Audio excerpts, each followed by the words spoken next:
પ્રણામ, જય જિનેન્દ્ર મિત્રો. હું તૃપ્તિ શાહ, એસ્ટ્રોલોજર. આજે આપણે વક્રી શનિ ગ્રહ ગોચર પ્રભાવ માટે વાત કરવાની છે, જે એક એસ્ટ્રોલોજીકલ ઇવેન્ટ છે, જેને રેટ્રોગ્રેડ પણ કહેવાય છે. તો શનિદેવ તારીખ 29/6/2024 રાત્રે 12:35 વક્રી થશે, એટલે કે ત્યારે 30 જૂન થઈ ગઈ હશે. એટલે 30 જૂનથી ગણી શકાય. 30 જૂન 2024થી વક્રી થાય છે અને 15 નવેમ્બર 2024 સુધી વક્રીથી માર્ગી થશે. એટલે કે 15 નવેમ્બર 2024 સુધી વક્રી રહેશે. તો આ ગોચર તેમની મૂળ ત્રિકોણ રાશિમાં જ થશે અને ગોચરનો સમયકાળ 139 દિવસનો રહેશે. આ વક્રકાળ દરમિયાન દેવગુરુ બૃહસ્પતિનો સંબંધ શનિદેવ સાથે કેન્દ્રનો સંબંધ બનશે અને શતભિષા એટલે કે રાહુના નક્ષત્રમાં ગોચર કરશે. વક્રી શનિના પ્રભાવ માટે વિદ્વાનોને મતમતાંતર છે, પરંતુ જો જન્મકુંડળીમાં શનિદેવ ચંદ્રદેવ સાથે યુતિ અથવા તો દ્રષ્ટિ સંબંધ ના બનાવતા હોય તો આ ગોચર પણ શુભ પ્રભાવ આપે છે, અને ચંદ્રદેવની દ્રષ્ટિ સાથે સંબંધ બનતો હોય તો અશુભ પ્રભાવો પણ જોવા મળે છે. હાલના તબક્કે કર્ક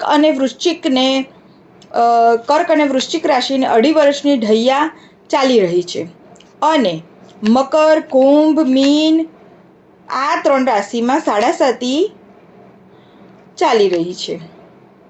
શનિદેવને કાળપુરુષના વિષાદ એટલે કે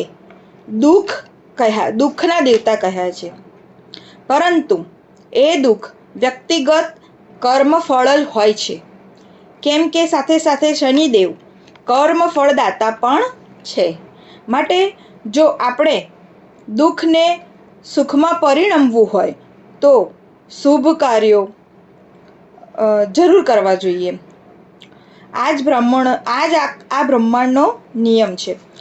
વધારેમાં વધારે પરિશ્રમ કરનાર આ ગ્રહ છે, એટલે મજદૂર અને શ્રમજીવી લોકોને ખુશ કરવા, તેમનું પેટ ઠારવું, તેમને કંઈ દક્ષિણા આપવી, તેમને કોઈ હેલ્પ કરવી, મદદ કરવી, એ ક્રિયાઓ કે એ કર્મ કરવાથી શનિદેવ જ્યારે પણ વક્રી થાય છે ત્યારે એ સમયે તમને વક્ર દ્રષ્ટિનું ફળ નથી આપતા અને શુભ ફળ આપે છે. કેમ કે શનિદેવ જ્યારે પણ વક્રી થાય અથવા તો કોઈ પણ ગ્રહ જ્યારે પણ વક્રી થાય તે વધુ ને વધુ પાવરફુલ થઈ જાય છે.